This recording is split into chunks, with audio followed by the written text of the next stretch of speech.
Host A, welcome back. Today, we are going to discuss a piece of material you provided, a transcript of a conversation. It's truly fascinating to read. On the surface, it's about diabetes, but at its core, it feels like a high-intensity stress test. One party uses sharp, piercing questions to challenge the other, seeing if they are truly prepared. Host B, exactly. The most interesting part of this material is that it highlights a problem we often overlook. Knowing something and being able to communicate it clearly are two completely different things. The mentor-like figure in the dialogue is essentially forcing the other person to cross that massive chasm. Host A, right. So our mission this time is to dig out something truly practical from this explosive conversation, not just knowledge about diabetes, but insights into how we learn, how we communicate, and what it really means to be prepared. Host B, let's start from the beginning. The dialogue begins very bluntly. One person says directly to the other, "You are not prepared." Host A, very aggressive. Host B, then they throw out a point that sounds old-fashioned, but is impossible to refute. Success is given to those who are prepared. Host A, true. While that sounds like a cliché, the examples used in the dialogue are spot on.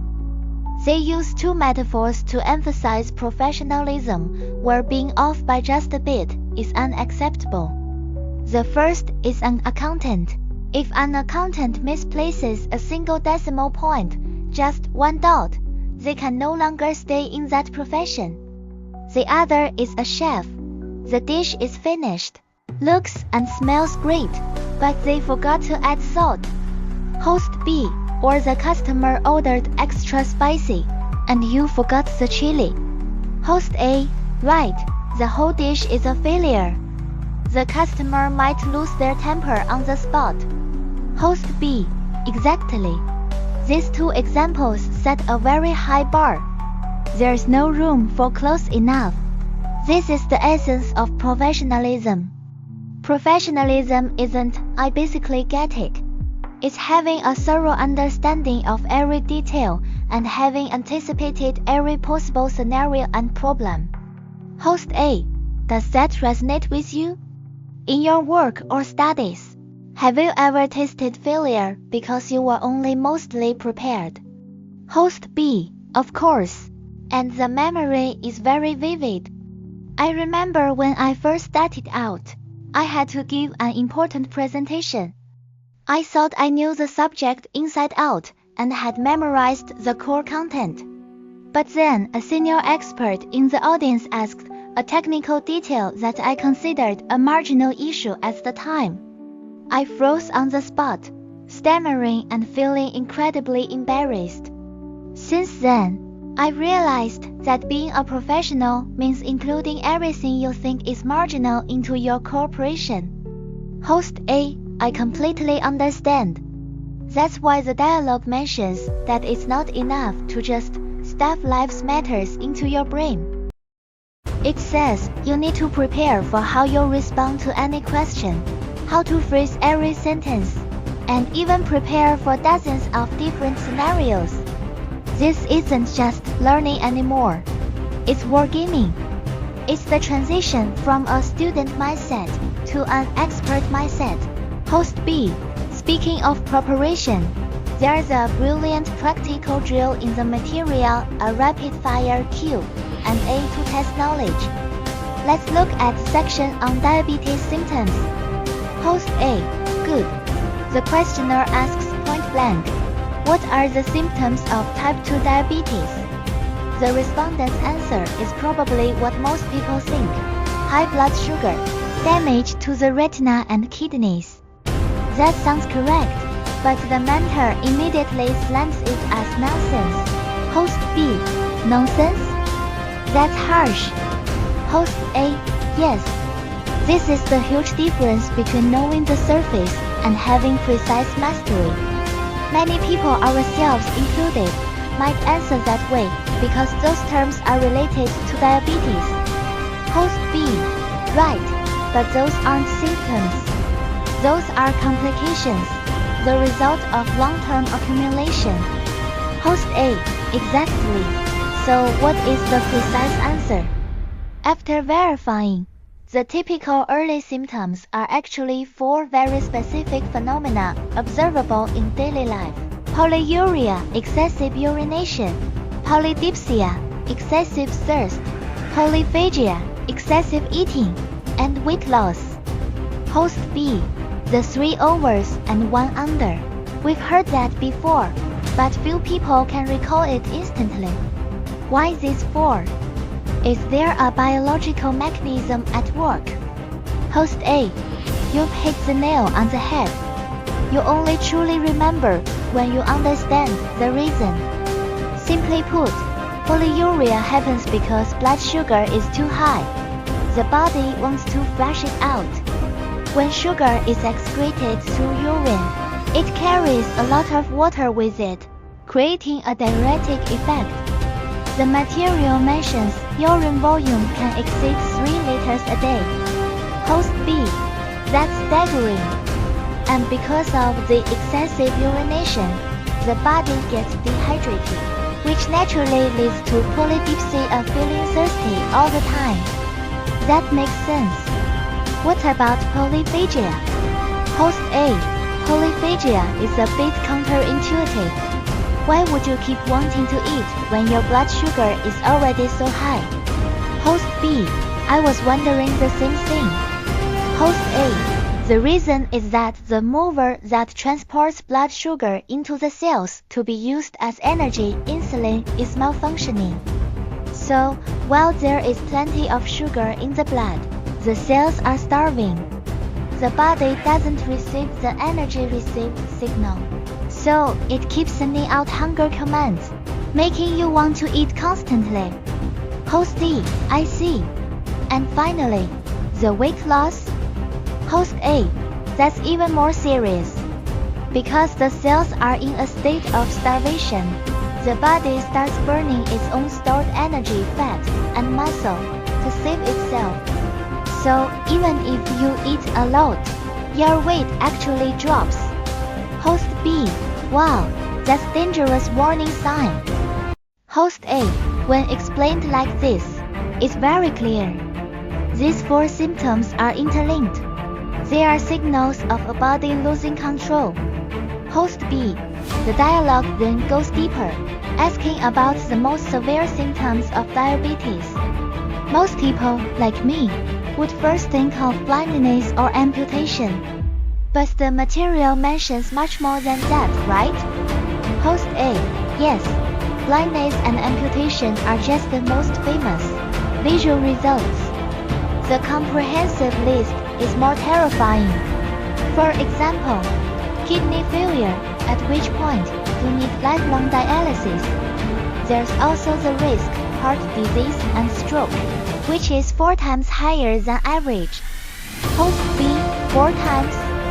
That's a huge number. Anything else? Host A, there's the psychological aspect. Over 30% of diabetic patients suffer from depression and anxiety.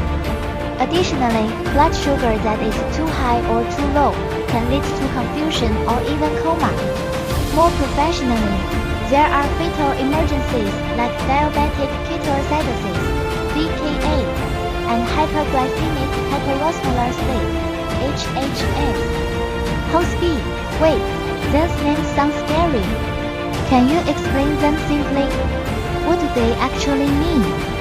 Host A, sure. Simply put, both are emergency situations where blood sugar is completely out of control. Ketoacidosis usually occurs in type 1 diabetes. Because the body lacks insulin and can't use sugar, it frantically burns fat, producing acidic substances called ketones, which makes the blood acidic like being poisoned. Hyperglycemic hyperosmolar state is more common in type 2. Blood sugar is so high that the blood becomes thick like syrup, leading to severe dehydration. Both can be fatal if not treated immediately. Host B, my goodness. This list is heavy. It makes me wonder, if you were a doctor or health educator facing a newly diagnosed patient, how would you convey such terrifying information? Host A, the mentor criticized the idea of reciting like a textbook, starting from the hundreds of years of diabetes history. Host B, wait, so the mentor means that when talking about symptoms, you should only say excessive urination, thirst, eating, and weight loss. Not a single extra word. That's so strict. Why? Host A, that's the key to communication. In an era where attention spans are only a few seconds, you must be concise. His point is, facing someone new to a concept, you must give them the core, most memorable information first. Once you start a long-winded lecture, their brain shuts down. Host B, what about the most severe conditions? Can't you be detailed there? Host A, especially not there. There is a powerful line in the material. Don't list the organs one by one. Summarize it in one sentence. All your organs have been damaged to the point of being scrapped. It's called failure. Your whole body is failing. Host B, whoa, that sentence has much more impact than talking about the heart or kidneys individually. Host A, exactly. And then he adds a very graphic, even jarring description. Your toes start to rot. We cut off as much as is rotten. We keep cutting until you die. It sounds cruel, but the listener will never forget it. They immediately understand the gravity of the situation. Host B, right. Behind this is an important communication principle. You must establish a powerful core narrative. One narrative. In this material, that core narrative is only 3 words. Sugar is poison. Host A, sugar is poison. That view is very powerful. It changes the nature of the entire problem. Host B, yes, it's no longer about a healthy diet or lifestyle habits. It's defined as poisoning. The power of this metaphor is that it elevates eating sweets from a bad habit that can be controlled by willpower to something akin to addiction and being powerless. As the dialogue says, you have developed an addiction. You are already unable to break free. Host A, I see. When you use the poisoning framework, many symptoms become very logical. For example, constantly wanting sweets or sugary drinks is no longer just a craving. It's a withdrawal symptom. This puts the listener on high alert. Host B, exactly. It explains why many people know sugar is bad, but still can't control themselves. The material makes a direct analogy, just like a drug addict who knows it will destroy their family, but still takes the drug, because they are already controlled by it. Host A, using that analogy for sugar cravings is very persuasive. So the communication strategy is set. Use the core concept of poisoning to grab attention and shock them. If they have questions and want to go deeper, then you bring out the detailed data and complications to supplement, rather than throwing a pile of medical terms at them from the start. Host B, yes, establish the framework first, then fill in the details. It makes me think, if your job is to deliver such powerful, even cruel messages, what is your role? What is your responsibility? Host A, the end of the dialogue returns to this fundamental question. After the mentor's guidance, one of the learners defines their position. I think it's a great reference. He calls himself a health science marketing personnel. It sounds like a common title, but his explanation of his duty is brilliant. Host B, what did he say? Host A, He said his duty is to input the company's research results into his own brain, then, through training and packaging, promote them through various channels. The ultimate goal is to raise public awareness to achieve prevention and control. Host B. And regarding the benefit. Host A. His answer was interesting too. He called it a self-benefiting and others-benefiting career. Z. Lily Ted. In the process of learning, he benefits first, his own understanding of the disease improves, so he can control himself and stop self-mutilation and self-harm. Host B. Save yourself first. Host A. Right, and then go help others, reaching what he calls the state of great compassion and eradicating suffering. Dabe Baku. Host B. Although after the mentor's guidance, one learner felt he didn't speak deeply enough, I think the direction itself is valuable. It elevates a job from a mere tool for survival to a higher level. Host A. Precisely. This points to the core value that any knowledge communicator should think about. What is the source of your drive? If it's just for a salary, the power is limited. You'll do just enough to pass. But if it's connected to a grander goal, like helping others escape pain, the meaning and drive are completely different. Host B. So, in the end, everything comes back to the beginning. This seemingly rough dialogue is actually a masterclass on how to learn, prepare, and communicate. If you haven't prepared yourself to the extreme, what you say will be hollow. Host A. Right, and knowledge alone isn't enough.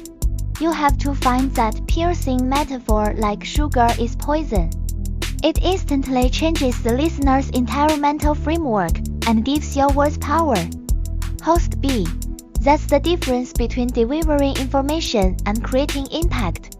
Extreme preparation, precise knowledge, and a powerful narrative. You need all three. Host A. Finally, I want to leave you with a thought. There is a very sharp moment of self-reflection in the dialogue. The speaker laments, and here we are advocating to others. We are just like this ourselves. Host B. We are just like this ourselves. Host A. Yes. This line implies that even as teachers and advocates, they themselves are struggling with the very problems they are trying to solve. They might not be able to control their own desire for sweets either. It's a jarring line, but very honest. It poses a deep question. When we try to persuade, influence, or teach others, have we truly internalized the message ourselves? Do we live the values we preach? Or, to put it another way, are we ourselves truly prepared?